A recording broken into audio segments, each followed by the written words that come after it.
Gina, ang tanong po, trabaho ba ng security officer gastusin, i-release, ilabas yung confidential fund na dinisburse po ninyo? Kung oo po, saan sa joint circular nakalagay yun? Ano yun, sir? Trabaho po ba ng security officer gastusin yung nirelease yung confidential fund? Iba po yung implement. Siyempre, siya yung magagawa ng surveillance. Siyempre, siya po yung kukuha ng mga operative na sa intelligence. Pero yung paggastos po, trabaho po ba ng security officer gastusin yung dinisburse ninyong confidential fund?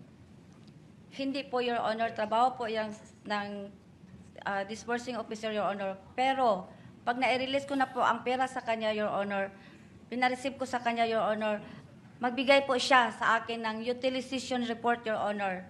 Yun po ang sign or evidence, Your Honor, na nagawa, na-implement na po niya, Your Honor, ang mga various confidential activities or operations, Your Honor, sa ground kasi siya po ang expert, Your Honor. So sa pananaw po ninyo, ang ginamit niyo pong salita, release. Yes, Yung Your pag-release po nyo ng pera kay Colonel Lachica, dapat i-liquidate na po niya yun? I-liquidate po niya, Your Honor, after po, matapos po ang pagpa-implement ng various confidential activities po sa ground, Your Honor. Kasi siya po ang eksperto, Your Honor. Pero siya po ang gumastos ng pera sa iba't ibang nakatanggap ng confidential fund. Tama po. Ano yun, Your Honor? Siya po ang gumastos ng pera at nag-abot ng pera sa iba't ibang pinagbigyan niya base sa intelligence at confidential operations niya. Tama po ba? Siya po, Your Honor, kasi siya po ang may alam kung paano po i-implement ang mga confidential operations activities, Your Honor. Kasi confidential po yun, Your Honor. Hindi po ba akong sang-ayon alam. sa joint circular, kayo dapat ang nagdi-disburse direkta sa beneficiary o recipient? Hindi naman po sinabi, Your Honor, na ako ang magpunta doon sa ground, Your Honor. Kasi wala po akong alam, Your Honor, kung ipapatupad. Wala po akong security, wala po akong access, Your Honor, sa tinatawag na National Security Information, Your Honor. Huling katanungan po kaugnay nito bago ko ipasa kay Atty. Lagutan.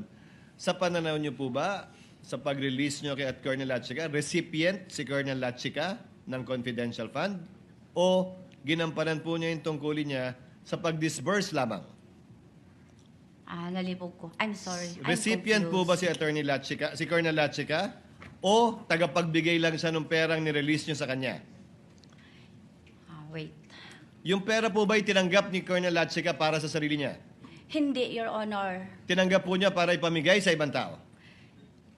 Tinanggap po niya, Your Honor, para po, Your Honor, sa mga gastusin in relation po sa pagpatupad ng confidential activities or operations, Your Honor. Kasi siya po ang may alam, Your Honor, at saka confidential in nature po, Your Honor. So sa pananaw po ninyo, hindi siya recipient, si Colonel Lachica. Yun po ang explanation ko sa iyo kanina, Your Honor. Hindi nga po siya recipient. Dili, Your Honor. Okay. Ili is hindi. Now, you said, Attorney may I proceed, Lagutan? Your Honor? You said that you gave the 125 million pesos to Colonel Lachica. Siya yung nag-disperse. Sabi mo kanina, una, kasi yun yung nakasulat sa Joint Circular 2015-01.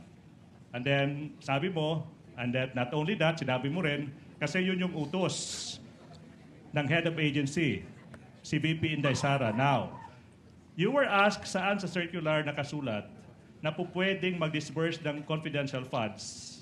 Isang security officer, hindi mo mahanap. Tama po ba? Tama As po can ba, ma'am? answer, Yes Your or no? Honor. Yes or no?